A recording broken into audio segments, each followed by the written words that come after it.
Hey friends, welcome to Aquavagini channel. இன்னைக்கு ரொம்ப நாளுக்கு அப்புறம் ஒரு vlog பார்க்க போகிறோம். இது மேற்கு மலை தொடர்ச்சி மலைகளின் ஆனைமலை தொடரின் நெல்லியாம்பதி மலைகளின் அடிவாரத்தில் இருக்கிற கேரளாவின் கொல்லங்கோடு நகரத்தின் எல்லையில் பயலூர் கிராமத்தை நோக்கி பயணிச்சுட்டு இருக்கோம். பாலக்காடு, கேரளா மற்றும் பொள்ளாச்சி, தமிழ்நாடு ஆகியவற்றின் ஒரு முக்கோணத்தில் அமைஞ்சிருக்கு இந்த பகுதி. இந்த பகுதியோட வாழ்க்கை ரெண்டு கலாச்சாரங்களின் சந்திப்பில் ஒரு எல்லைப்புற நகரத்தின் அடையாளமாக இருக்குது. இப்போ நம்ம போயிட்டுருக்க ஊருக்கு பேர் திருக்கச்சம் குருசி மகாவிஷ்ணு கோயில். இது ஒரு பழங்கால வழிபாட்டு ஸ்தலம். வாங்க பார்க்கலாம். பையலூர் அப்படின்ற இந்த ஊரோட இடம் பெயர் பார்த்திங்கன்னா பச்சைன்னு அர்த்தமாக, அயல் சுற்றுப்புறங்கள், அப்புறம் ஊர் நிலம், பசுமையான சூழலில் நிலம் என்ற திராவிட வார்த்தைகளிலிருந்து தோன்றியது. பல நூற்றாண்டுகளுக்கு முன்பு, மரங்கள் மறைவதற்கு முன்பு, இந்த ஆலயம் ஒரு காட்டு நடுவில் புராணத்தில் ஞானாரண்யம் அப்படின்ற புரிதலின் காடு அப்படின்று குறிப்பிடப்பட்டிருக்கு. நிலத்தில் அமைந்திருந்ததும் இன்றும் கூட பயலூரின் பெரும் பகுதி பசுமையாகவும் மேய்ச்சல் நிலமாகவுமே உள்ளதுங்க.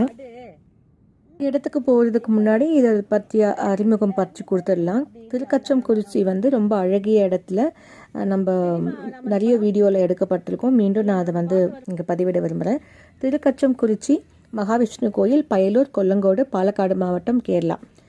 பக்கத்தில் ரயில்வே ஸ்டேஷன் பார்த்திங்கன்னா பாலக்காடு சந்திப்பு. அப்புறம் நீங்கள் டாக்ஸி எடுத்தது தான் இந்த இடத்துக்கு வரணும். விமான நிலையம் கோயம்புத்தூர் தாங்க, வேறு பக்கத்தில் எதுவும் கிடையாது. பாலக்காட்டிலேருந்து ரயில் இணைப்புகள் இங்கே வரதுக்கு இருக்குது. பேருந்து பார்த்திங்கன்னா கொல்லங்கோடு பிரதான பஜார்லேருந்து கோயிலுக்கு 3 கிலோமீட்டரில் இருக்குது. ஸோ மோஸ்ட்லி ஆட்டோ டாக்ஸி தான் இங்கே சேவை பண்ணோம். பஸ் ரொம்ப ரேராக தான் வரும்.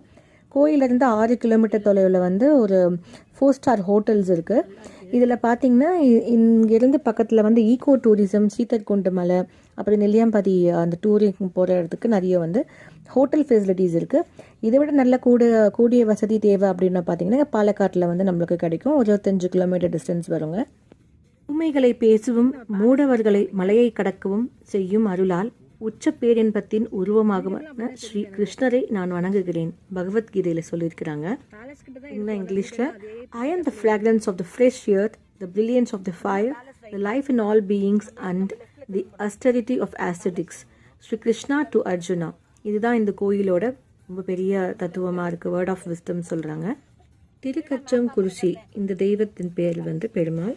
இவர் போற்றப்படுற பேர் பார்த்திங்கன்னா சதுர்பாகு மகாவிஷ்ணு.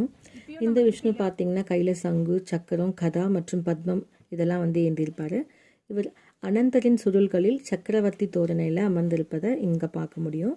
பட்டாபிஷேகத்தின் போது ஸ்ரீராமரை போன்றது இது.